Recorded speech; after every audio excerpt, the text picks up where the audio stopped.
Les Chariots de Feu, un film de Hugh Hudson, était un des plus beaux films présentés à Cannes pour le festival. La musique de ce film est de Vangelis, un homme à la mode en ce moment. Celui-ci sort également dans une semaine un disque intitulé The Friends of Mr. Caro. Mais Vangelis est surtout un compositeur de musique de film et de documentaire. Patrice Drevet l'a rencontré à Londres. Il nous le fait découvrir maintenant. 1968, les Yéyés terminent leur crise de croissance avec les Aphrodite Child.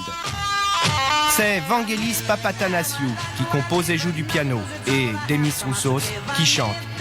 Mais l'aventure au pays des idoles se termine en 1970. Vangelis vit à Londres depuis 1974. Pour lui, les Aphrodite Child ne sont plus qu'un souvenir d'enfance. Ce grec d'origine, 36 ans, évolue maintenant entre le rock, le jazz et la musique contemporaine.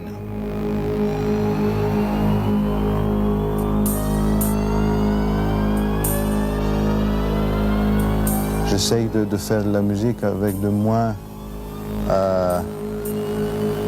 points de référence possible, moins de clichés possible et beaucoup plus d'aventure. Donc je ne sais jamais qu'est-ce que je veux faire.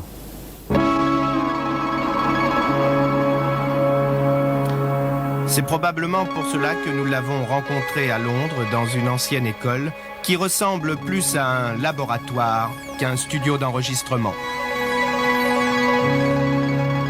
La musique qu'on a aujourd'hui, l'héritage de la musique qu'on a aujourd'hui, la plupart du temps, surtout dans le monde occidental, c'est une musique plutôt sociale. Elle est traitée comme ça, elle est conçue comme ça, et elle est inspirée comme ça.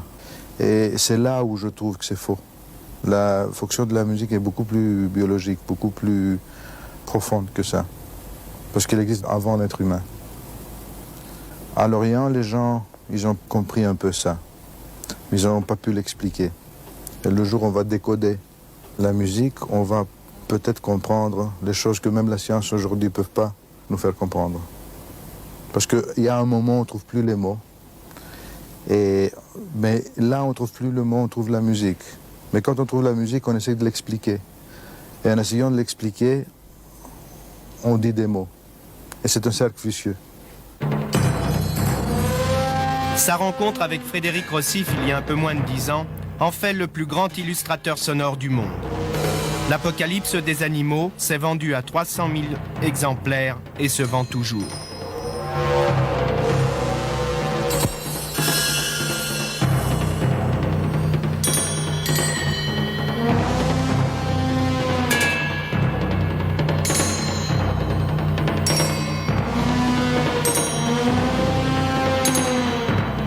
Est-ce qu'un jour un ordinateur pourra jouer ou écrire votre musique?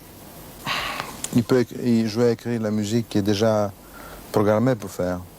C'est-à-dire l'ordinateur marche comme la logique et comme l'intellect de l'être humain. C'est-à-dire il y a toujours un deuxième plan. Il est toujours après. Il ne peut jamais faire quelque chose avant. Qu'est-ce qui lui manque? Ça lui manque la décision. Les émotions? Non, pas les émotions. Les émotions, c'est peut-être un peu romantique à dire. Parce que même les émotions, on peut les expliquer et le programmer avec certaines émotions. Mais ça lui manque ce qu'on dit l'âme. Quand il ferme les yeux et qu'il écoute sa propre musique, Vangelis voit des masses, des volumes, des distances, de l'électricité. Mais en fait, c'est une musique qu'il nous faut écouter, les yeux grands ouverts.